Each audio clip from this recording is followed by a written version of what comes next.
Hello, everybody at home. I hope you are all well. I hope that you are all taking care of yourselves, that you're taking care of your families, and that you're enjoying some quality time at home while we social distance from each other. I can tell you that here at church, we all miss all of you wonderful kids. And so I just wanted to take a moment to share a lovely story that we like to tell here at church and share it with all of you so that you can see it at home. And we're going to do this spirit play style. I have a lovely basket here with a good story ready for you guys. So before we get going on that story, I thought we could light our chalice and say our opening words.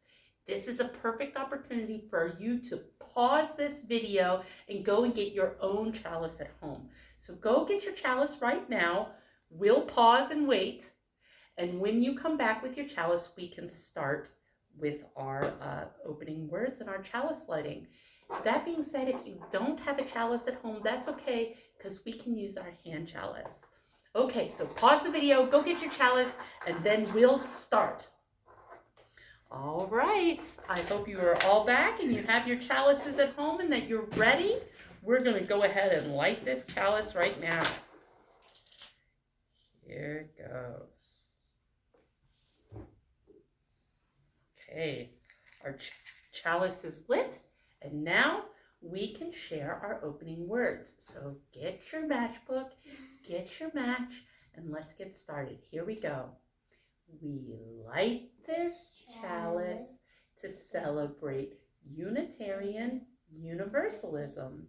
This is a church of open minds. This is a church of helping hands. This is a church of loving hearts. Okay, let's begin with our special story. I have the basket right here, so I'm going to change my camera so you guys can all see. Okay, this is a story that is very old. It was told in India more than 1,000 years ago, and we still like to tell this story today. This story in India usually involves 7 blind people, but the way we like to tell it, it involves 7 blind mice. Now, this story happens near a pond or a watering hole in India. And one day there were 7 mice who were all best friends, even family members, and they were all there around the pond.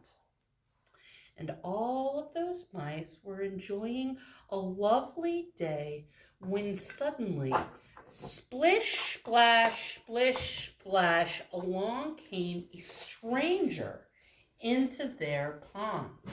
Well, they were blind mice, and they did not know what in the world this was in their pond.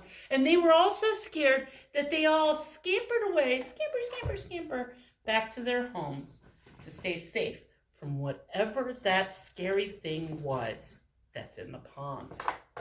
Now, that night, they couldn't even sleep. They were so worried. Were they going to be able to go back for their lovely swim? Were they going to be able to get back to their pond?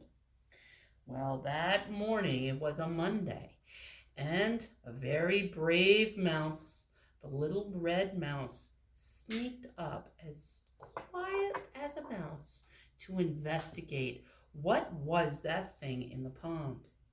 And it came up and it sniffed and it creeped around, and then it got up its bravery and it came in so gently and touched that thing in the pond. And it touched that thing in the pond and goes, "Oh, I know what it is!" And it scampered on back to its home to tell its friends. And it said, "Oh my, I know what it is. It is a pillar. That thing in the pond is a pillar, and it doesn't pose any threat to any of us." Well, none of those other mice would believe him that day. And they all were still worried, and they all were still not sure if they could actually be safe going back to their pond.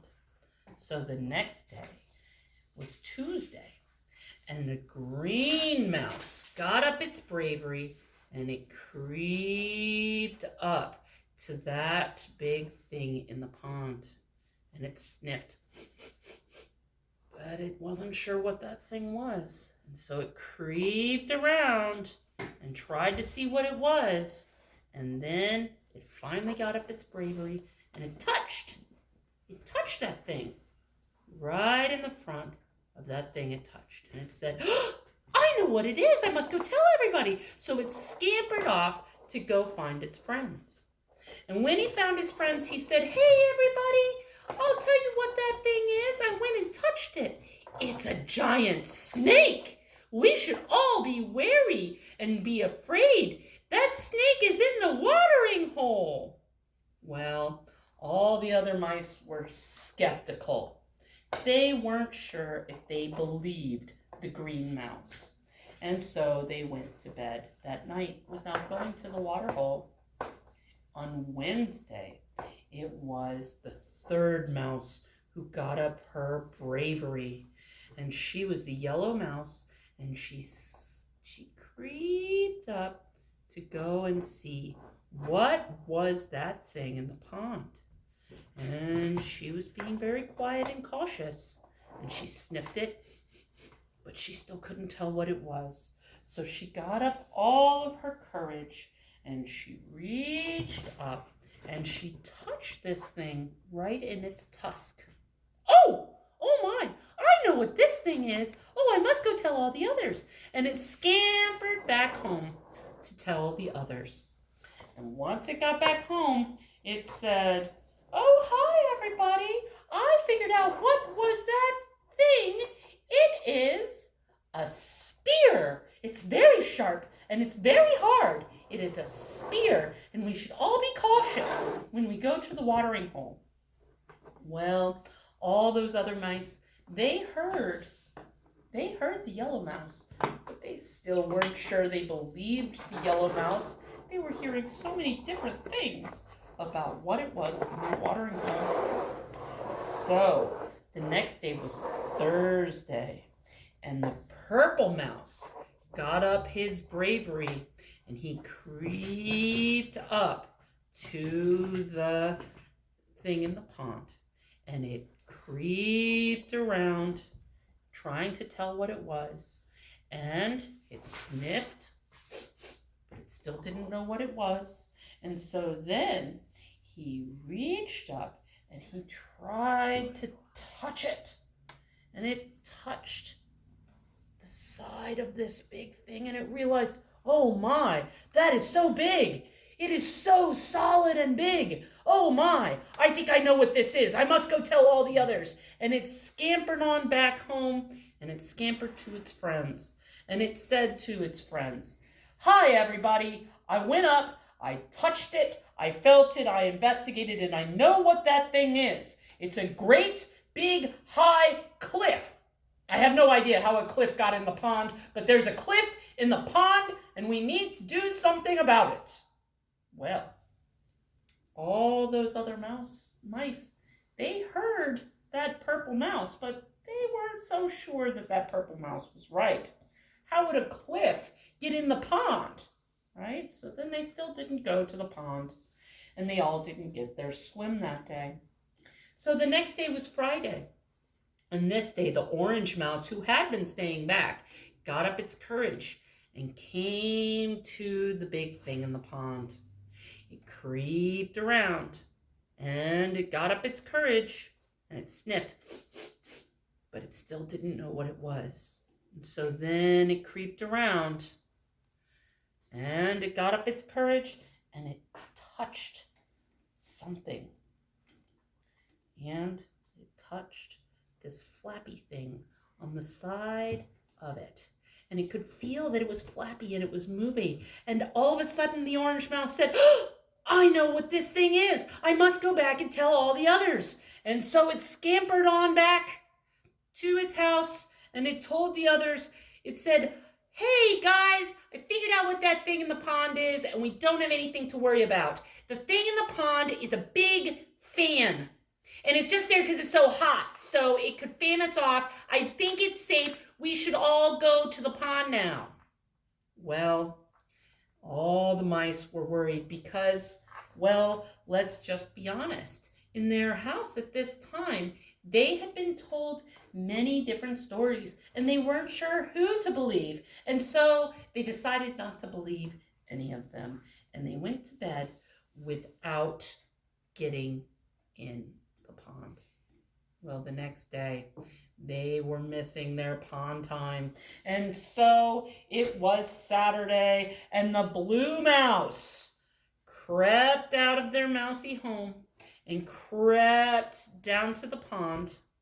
And it creeped around. The blue mouse was very camouflaged, and it knew it was camouflaged, so it got really close, and it sniffed. And it still didn't know what it was, so that blue mouse decided to take a touch, and it touched right here at the very end of the thing in the pond. And it touched it, and it felt this round thing that hung down, and it said, "Oh my, I know what it is. I'm going to run back and tell everybody what it is." And so it ran back to its house, and it said to all of the other mice, "Hey guys, I figured it out. I went down, I investigated myself, I felt it myself.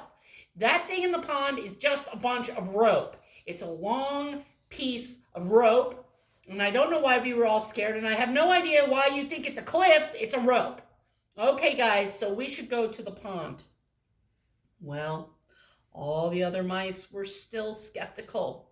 They weren't sure if they believed that blue mouse. There had been so many stories, and they just didn't know who to believe, so they still didn't go to the pond. Well, then, it was Sunday, and Sunday was the day that the most timid of the mice, the little sweet mouse that was white, came creeping up, oh so slowly, to this big thing in the pond.